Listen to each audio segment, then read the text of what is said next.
This is Prabhav Media, bringing you the latest updates.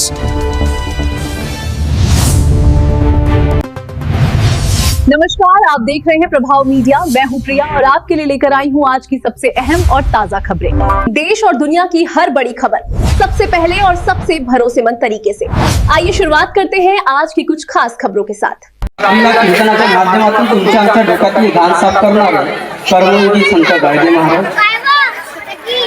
Chhatrapati Shivaji महाराजांचे खरं गुरु संत तुकाराम महाराज, विद्येविना मती गेली, मतीविना नीती गेली, नीतीविना गती गेली, गतीविना वित्त गेले, वित्तविना शूद्र खचले, एवढे अनर्थ एका विद्येने केले असा मूलमंत्र देणारे राष्ट्रपिता महात्मा ज्योतिबा फुले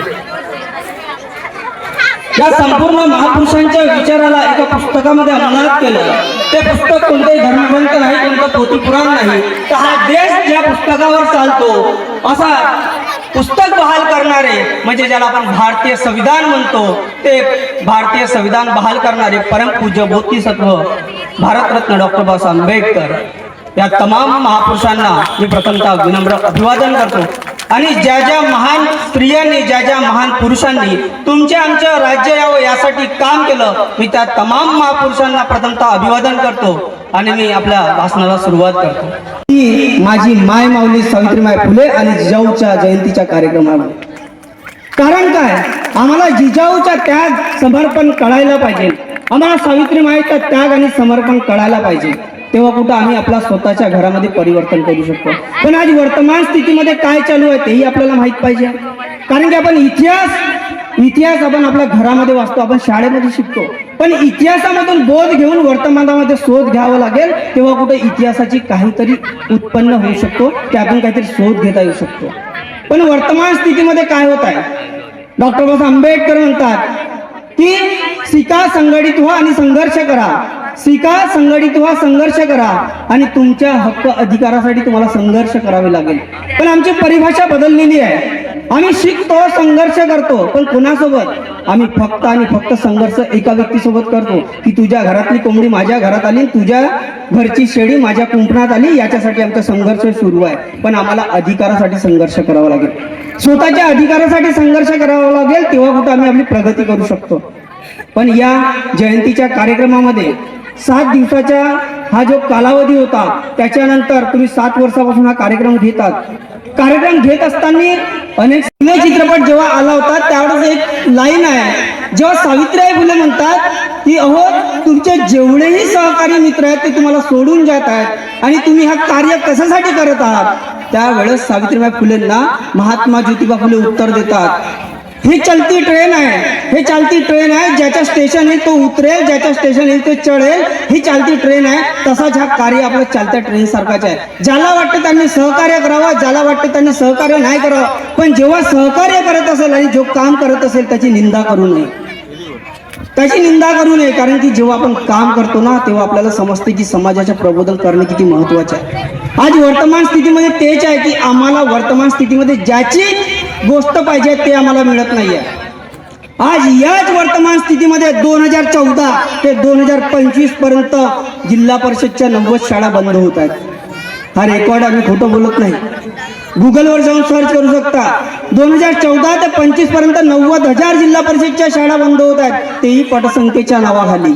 मग आज याच वर्तमान स्थितीमध्ये आणि आपण जेव्हा बघतो की रोडाच्या साईडला अनेक बार उघडत आहेत, अनेक बार, अरे वर्तमान स्थितीमध्ये जर अनेक बार तयार होत असतील आणि शाळा तयार होत नसेल तर आम्ही आपला काळ ओळखायला पाहिजे की वर्तमान स्थितीमध्ये आमचा काय हाल होत शकते। एकीकडे मी तुम्हाला इतिहासात घेऊन जातो सावित्रीबाई फुलेंच्या, आणि म्हणतात की मला ज्या वेळेस सावित्रीबाई फुलेंचा खरा इतिहास मुलांना माहित होतो की या वरच्या वर्गातले लोक सावित्रीबाई फुलेंच्या अंगावर शेण फेकतात, या वरच्या वर्गातले लोक सावित्रीबाई फुलेंच्या अंगावर थंड पाणी फेकतात आणि सावित्रीबाई फुले ओलं चिंब होऊन शाळेमध्ये जाते आणि शाळेमध्ये गेल्यानंतर त्या ओल्या चिंब लुगड्यामध्ये सावित्रीबाई फुले मुलांना शिकवते आणि त्याचा पाण्याचा जीर्ण शरीरात जातो आणि सावित्रीबाई फुलेंना ताप येतो।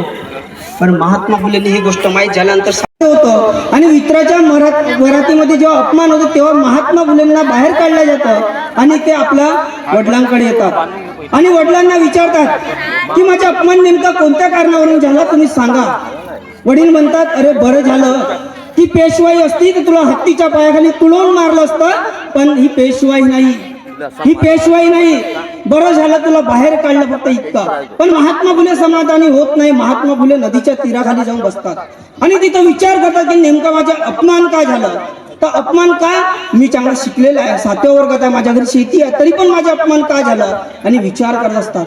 आणि मानवाड्यातून 2 व्यक्ती येत असतात आणि ते महात्मा ज्योतिबा फुलेंना दिसतात आणि त्यांच्या गळ्यामध्ये मडकं असतं, पाठीच्या मागे झाडू असतात आणि ते खुशाल आनंदात हसत हसत खेळत खेळत आपल्या घरी जात असतात. महात्मा फुले त्यांना बोलवतात आणि विचार करतात, अरे तुमच्या गळ्यामध्ये मडकं आहे आणि पाठीच्या मागे झाडू आहे, नेमकं कारण काय आहे.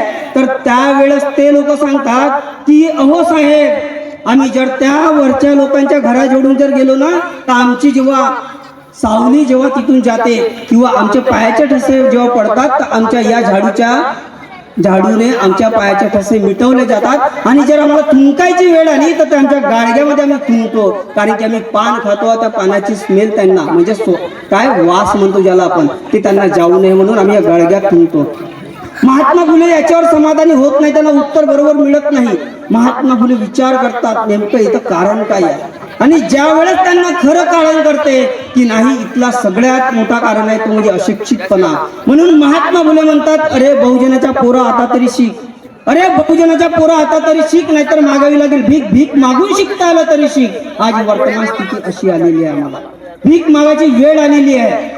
या भीक मागून शिकता आलं तरी आम्हाला शिकावं लागेल. म्हणून आपल्या पोरांना शिक्षण अशा बनवावं लागेल की त्यांनी येणाऱ्या लोकांना प्रश्न विचारला पाहिजे, कारण की आम्ही प्रश्न विचारणारी पिढी तयार झालेली नाही.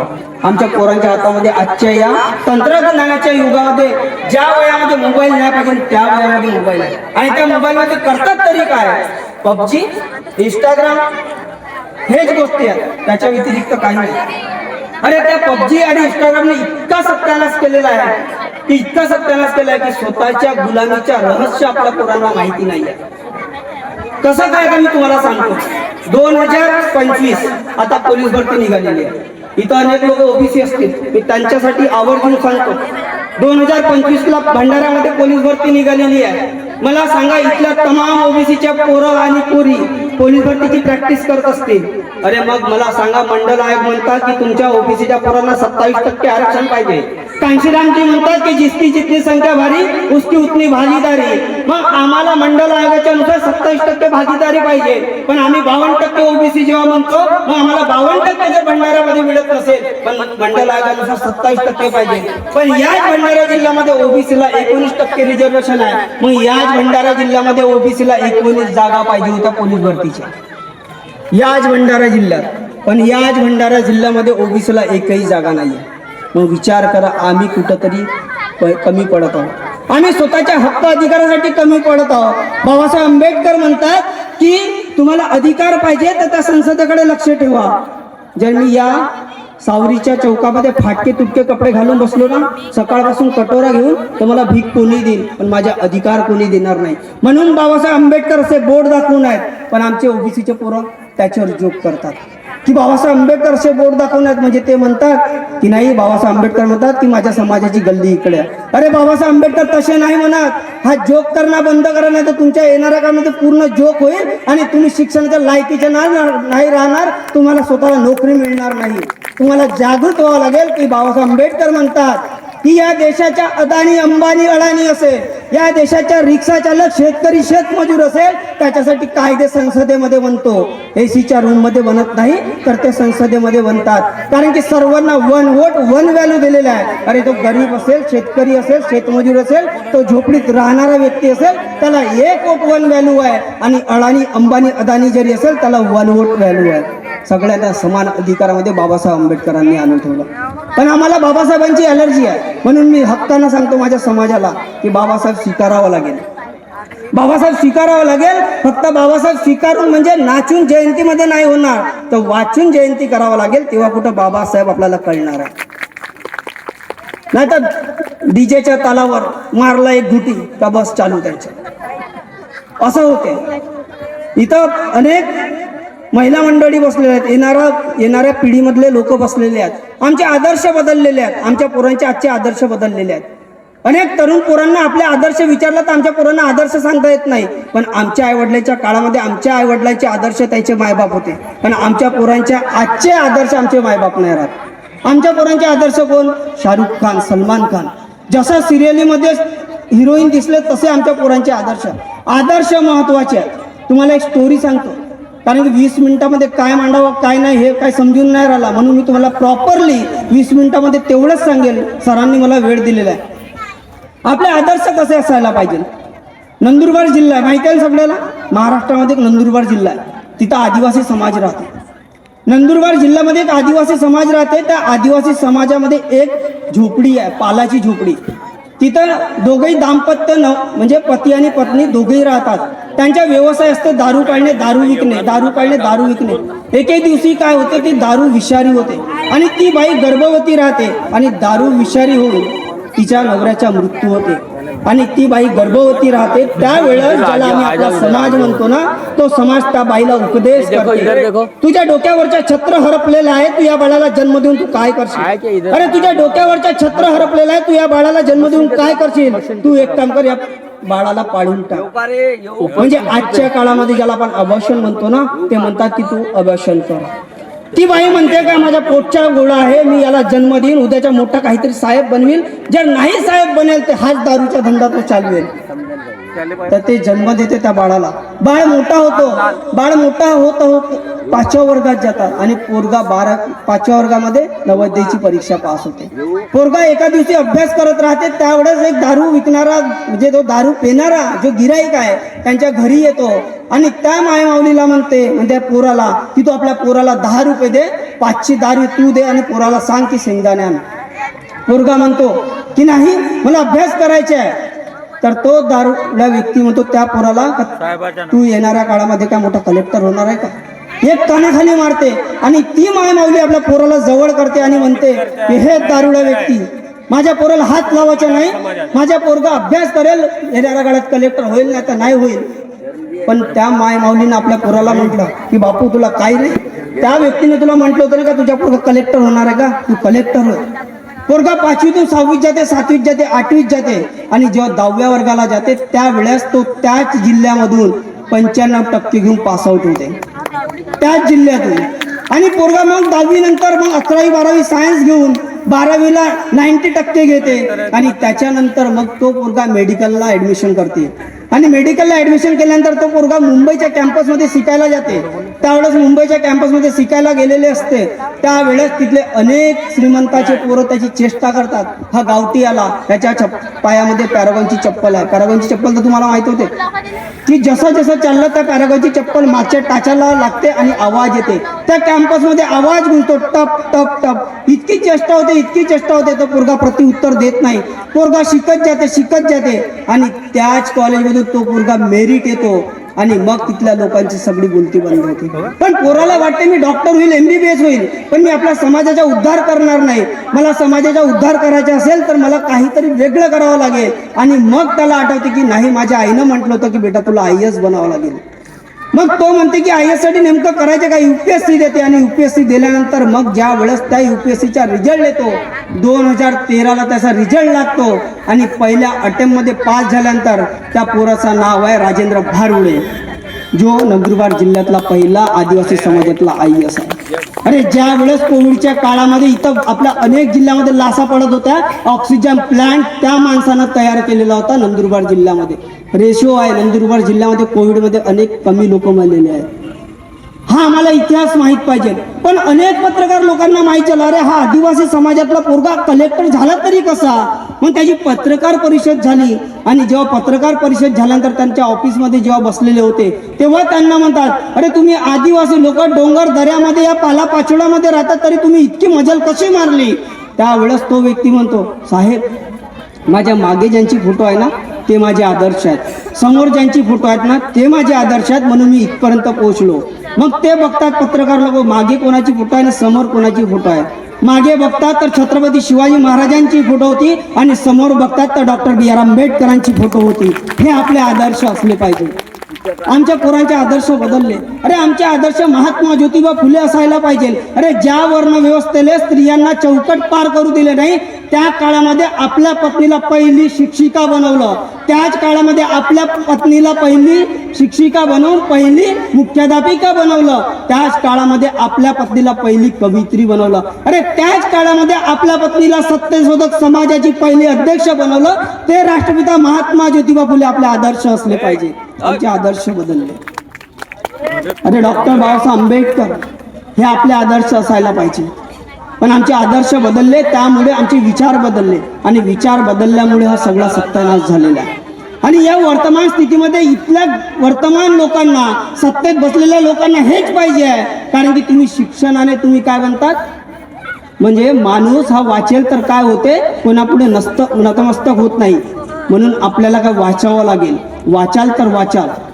काळ बदलला, विचार बदलले. विचार बदलल्यानंतर संपूर्ण हा संपुष्ट आपल्याला काय होते, चेतना येत नाही. आणि चेतना नसल्यामुळे जाणीव येत नाही. आणि जाणीव नसल्यामुळे हा संपूर्ण आपल्याला काळ असा दिसतो. तुम्हाला माहिती असेल, कोविड आला होता. कोविडच्या काळामध्ये 2019 ते 22 मध्ये, म्हणजे 21 ते 22 मध्ये इतका भयानक काळ होता. आम्ही आपल्या रिश्तेदाराला आपल्या घरापर्यंत येऊन देत नव्हतो. पण त्याच काळामध्ये सावित्रीबाई फुलेंच्या काळामध्ये प्लेगची साथ आली होती. त्यावेळेस सावित्रीबाई फुले आपल्या दत्तक घेतलेल्या यशवंत नावाच्या मुलाला म्हणतात की बेटा, प्लेगची साथ आली आहे, तू ब्रिटिश छावणी सोडून आपल्या या गावी आहे आणि इथल्या लोकांना वाचव पुण्यातल्या.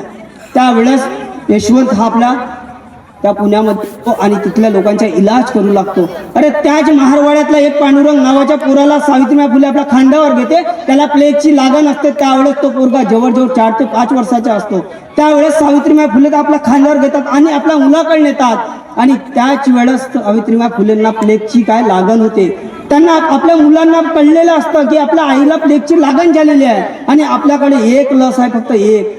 आता द्यायच्या कोणाला, या पांडुरंग नावाच्या पोराला द्यायच्या का आपल्या स्वतःच्या जन्मदात्या आईला नाही, जन्म नाही तर दत्तक घेतलेल्या आईला, म्हणजे आपली आई, तिला आपला हे एक लस देऊ की या पोराला देऊ. त्यावेळेस सावित्रीबाई फुलेंना म्हणतात, आई माझ्याकडे एक लस आहे, फक्त एक.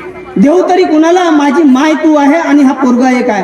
त्यावेळेस सावित्रीबाई फुले उत्तर देतात, बेटा हा लहानसा वटवृक्ष येणाऱ्या काळामध्ये खूप मोठा बनणार आहे. म्हणजे हा लहानसा झाड येणाऱ्या काळामध्ये वटवृक्ष बनेल आणि मी आज पिकला पान आहे, मी कधीतरी संपून जाईल. हे इंजेक्शन आहे, तू या पोराला दे. कारण की हा पोरगा जिवंत राहील तर माझे विचार पेरत राहील. आज तुम्ही आम्ही लोक जिवंत आहोत म्हणून सावित्रीबाई फुलेंचे विचार पेरत आहोत. माझ्यासारखा पोरगा इथं जिवंत आहे म्हणून हा विचार पेरत आहे. पण मी जिवंत असल्यामुळे चालणार नाही, तर भारतीय संविधानामुळे मी आज इथं बोलू शकतो. नाहीतर आमच्या बोलण्याला पण आपल्याला काय पाबंदी आलेली आहे. कुठं काय बोलावं काय नाही बोलावं हेच कळत नाही. म्हणून सावित्रीबाई फुलेंचे आदर्श आम्हाला घेणं गरजेचे आहे. आणि मग एकीकडे आम्ही जिजाऊचा आदर्श घेतो. अरे ज्या जिजामातानं आम्हाला 2-2 छत्रपती दिलं, अरे त्या जिजामाताने आपल्याला 2-2 छत्रपती दिलं, त्या शिवाजी महाराजांच्या याच भारतभूमीमध्ये, याच महाराष्ट्रामध्ये विरोध होते. तुम्हाला माहिती असेल, शिवाजी महाराजांचा राज्याभिषेक होता. त्यावेळेस शिवाजी महाराजांचा राज्याभिषेक असताना इथल्याच लोकांनी विरोध केलेला होता. अरे तू कुंभटे आहे, तुला कुणबी म्हणून तू राजा कसा घोषित होऊ शकतो. पण आपला शिवाजी महाराजांनी स्वतःच्या बळावर, स्वतःच्या तलवारीच्या बळावर, स्वतःच्या युक्तीच्या बळावर याच देशामध्ये स्वराज्य घडवून आणलं. 18 पगड जातीला कोणती जात खालची आहे वरची आहे कधी बघितली नाही. आणि त्या मायमाऊलींनी जेव्हा शिवाजी महाराजांचा राज्याभिषेक 6 जूनला जेव्हा होते त्यावेळेस नाकारला जाते. त्याच्यानंतर 17 तारखेला आपला काय जिजाऊचा मृत्यू होतो, म्हणजे बरोबर 11 दिवसांनी. आपल्या पोटच्या पोराचा अंत, म्हणजे एवढा अपमान झाला, त्याला शूद्र म्हणून समजून घेतलं आणि त्याचा अपमान राज्याभिषेक या वेळेस होतो. ते माय माऊलीला झटका पोचला आणि बरोबर 11 दिवसांनी जिजाऊचा मृत्यू होतो. म्हणजे आम्हाला विचार करावा लागेल, आम्हाला वाचावं लागेल. कारण की काळ बदलला तर विचार बदलतात आणि विचार बदलले तर त्या विचाराची काय होते माहिती आहे का, पूर्ण नासोडी केली जाते. आता तुम्हाला माहिती असेल वर्तमान स्थितीमध्ये आता 19 फेब्रुवारी येतात. ह्या 19 फेब्रुवारीला आमचे पोरं शिवाजी महाराजांसारखे वेशभूषा करतील. तर काय करतील, दाढी तशी शिवाजी महाराजांसारखी, कानामध्ये वरच्या डोक्यामध्ये चंद्रकोर राहील. अरे शिवाजी महाराज आपल्या स्वतःच्या चरित्रामध्ये उतरवून आणा, वरच्या वेशभूषेवरून नाही. जर शिवाजी महाराज जर तुम्हाला पाहिजे असेल तर स्वतःच्या चरित्रामध्ये शिवाजी महाराजांनी ज्या वेळेस रायगड, प्रतापगड, अनेक असे किल्ले जिंकले होते. पण आज वर्तमान स्थितीमध्ये तुम्हाला किल्ले कोणते जिंकायचे आहेत हे आम्हाला समजून घेणे गरजेचे आहे. बाबासाहेब आंबेडकरांनी म्हटलं होतं की तुम्हाला तुमच्या समाजाचा उद्धार करायचा असेल तर तुम्हाला मोठमोठ्या की पोस्ट हासिल करावं लागेल, म्हणजे मोक्याच्या जागा हासिल करावं लागेल. मग मोक्याच्या जागा कोणत्या? तर एक आहे तहसीलदार, कलेक्टर, असे अनेक मोक्याच्या जागा तुम्हाला हासिल करावं लागेल. पण आमच्या लोकांची परिभाषाच बदलली मोक्याच्या जागा. आमचे लोक मोक्याच्या जागाच्या शोधात नाही तर मोक्याच्या प्लॉटच्या शोधामध्ये आहेत की कॉर्नरचा प्लॉट कोणता आहे. अरे जर आम्ही मोक्याच्या प्लॉट जर शोधायला गेलो तर आमच्या पोरांची अवस्था काय असेल. म्हणून आपल्याला मोक्याच्या जागा शोधावा लागेल. आमच्या पोराला तहसीलदार, कलेक्टर बनावं लागेल, कारण की आमच्यामध्ये मेरिट आहे. जे मेरिटची भाषा करतात ना त्यांना सांगावं की आम्ही जन्मजात मेरिट आहोत. आमचा बाप मेरिट होता. छत्रपती शिवाजी महाराजांनी स्वतःच्या बळावर स्वराज्य घडवून आणलं. राजश्री शाहू महाराजांनी स्वतःच्या बळावर याच कोल्हापूर संस्थामध्ये सगळ्यात अगोदर राज्य आपल्याला काय दिलं? आरक्षण दिलं स्वतःच्या बळावर.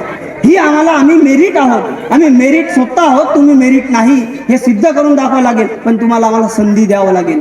पण तुम्ही जर अशी संधी नाकारली, आज भंडारामध्ये जशी संधी नाकारलेली आहे, आमच्या पोरांना जागा नाही, ही संधी नाकारण्यात आहे. आमच्या पोरगा इंजिनियर बनतो, डॉक्टर बनतो, तर काय पोलीस बनू शकत नाही? आमच्या पोरगा डॉक्टर, इंजिनियर बनू शकतो तर पोलीस बनू शकत नाही का? पोलीस बनू शकतो, पण तुम्ही आम्हाला संधीच देत नाही ना. जर तुम्ही आम्हाला संधी देईल तर आम्ही संधीच्या सोनं करू. तुम्हाला माहिती आहे गावची जे पोरगी आहे ना, गावची पोरगी गोल गोल भाकरी करते, तशी शहरातली पोरगी करते का? गावातली पोरगी जशी गोल गोल भाकरी करते तशी शहरातली पोरगी करू शकत नाही. कारण की गावच्या पोरीला भाकरी बनवायची संधी मिळालेली आहे, पण शहरातल्या पोरींना मिळाली नाही. म्हणजे याचा अर्थ गावची पोरगी हुशार आणि शहरातली पोरगी हुशार नाही अशातला भाग नाही. शिवाजी महाराजांच्या काळामध्ये धावत्या घोड्यावर पोरं चढत होते, आजच्या काळामध्ये ते चढू शकत नाही. ह्या सगळ्या संपूर्ण आहेत आपल्या संधीच्या. ज्या संधी आम्हाला मिळेल तर आपण काहीतरी सोनं करू शकतो. जाता जाता फक्त एक स्टोरी सांगतो आणि आपला लांबलेला भाषण इथंच संपवतो. एका ठिकाणी असाच एक प्रबोधनाचा कार्यक्रम होता. असाच एक प्रबोधनाच्या कार्यक्रम, असेच 1000-1500 लोक आलेले होते आणि कार्यक्रम चालू होता. 1000 लोक बसलेले होते आणि कार्यक्रम चालू असताना 1000 मधून 500 गायब झाले. 500च लोक राहिले. त्या व्यक्तीच्या प्रबोधन चालू होता तो काय बोलते काय नाही लोकांना कळत नव्हता. 500 मधून 250 अजून गायब झाले, मग राहिले 250 आणि 250 मधून पूर्ण गायब झाले, मग राहिला 1. मग त्या व्यक्तीने जाऊन बघितलं की फक्त एक व्यक्ती, अरे 1000 लोकांमधून फक्त 1 राहिला तरी नेमका काय? अरे तो म्हणतो, साहेब तू एकट्याला तुला कसं काय इथं जमलं, तू इथं बसलेला आहे. तर ते म्हणतात, साहेब तुम्ही ज्या चौरंगपाटावर बसलेला आहे ना, तो चौरंगपाट माझ्या घरचा आहे म्हणून मी इथं थांबलेले आहे, बाकी सगळे गेलेले आहे. म्हणजे विचार करा की आपण बोलतो काय नाही हे लोकांना समजलं पाहिजे. नाही तर फक्त आणि फक्त भाषण देऊन होत नाही.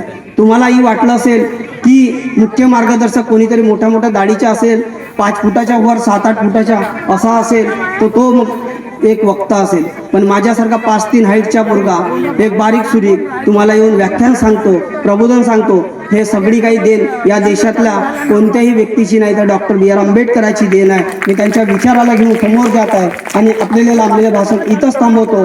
नारी की निंदा ना करो, नारी तो वतन की शान है. नारी की निंदा ना करो, नारी तो वतन की शान है. जिस नारी ने मर्द को पैदा किया वो मर्द की शान है. एवढे बोलून मी आपले 2 शब्द पूर्ण करतो. जय भीम, जय भारत, जय संविधान, जय ओबीसी.